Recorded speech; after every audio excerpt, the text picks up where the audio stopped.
Патрэба ў адкрыцці на базе Баранавіцкага тэрытарыяльнага цэнтра яшчэ аднаго аддзялення дзённага знаходжання для інвалідаў адчувалася ўжо даўно. Раней у хлопцаў і дзяўчат з цяжкімі і множнымі парушэннямі, якім споўнілася 18, не было магчымасцяў для далейшай сацыялізацыі, бытавой і працоўнай реабилитации.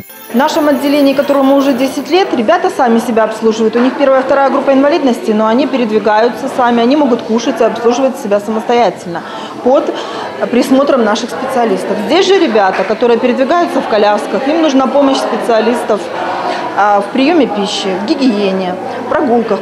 Адкрыццё сацыяльна значнага для горада аб'екта атрымалася сапраўды урачыстым. Падапечныя ўжо існуючага першага аддзялення дзённага знаходжання падрыхтавалі цэлую канцэртную праграму.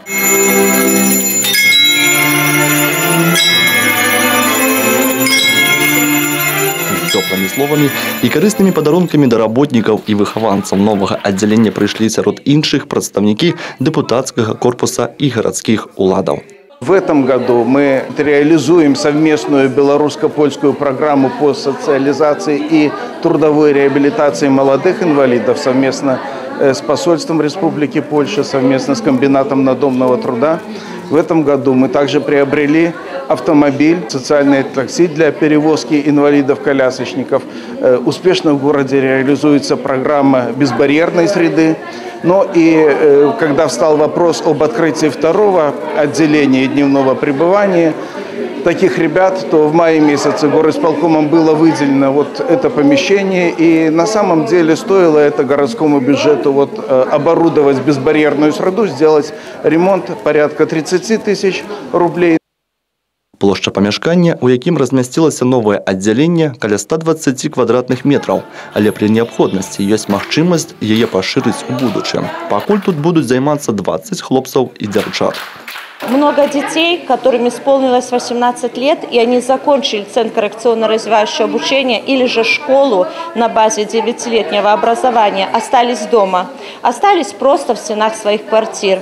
А они ведь были социализированными детьми. Для их многого не надо. Главное – быть рядом со своими друзьями.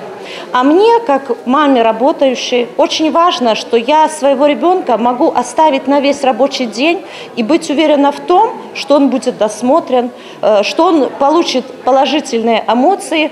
После школы некуда было пойти. А сейчас удобно будет, конечно, им пообщаться. И нам, мамам, может быть, даже этих пару часов отдохнуть, свои дела какие-то сделать, отлучиться. Ну, удобно, конечно, удобно. И я считаю, что надо, конечно, такие заведения открывать, не одно. У аддзяленні падапечныя змогуць падтрымліваць ужо набытыя навыкі і асвойваць новыя. Ужо закуплены спартыўны інвентар, літаратура, развіваючыя гульні, абсталявана кухня. Для падвоза наведвальнікаў у бліжэйшы час будзе закуплена новае сацыяльнае таксі. Также мы участвуем в проекте с Белорусской ассоциацией помощи детям-инвалидам и молодым инвалидам. Мы выиграли 2500 евро. И будет приобретен для ребят, так как у нас туалет по безбарьерной среде выполнен, ребята взрослые. И для облегчения труда нашей медицинской сестры будет приобретен подъемник, чтобы выполнять гигиенические процедуры для таких ребят. Будут приобретены кресла-груши, которые приобретают форму тела для релаксации, и ходунки для ребят. Пакуль такія аддзяленні для дарослых інвалідаў-колясачнікаў у Беларусі можна пералічыць па пальцах. І Баранавічы – добры прыклад таго, што асаблівыя умовы для асаблівых людзей ствараць магчыма і неабходна. Алена Ракуць, Олег Завадскі, Юрый Титов, телерадиокомпания «Брест».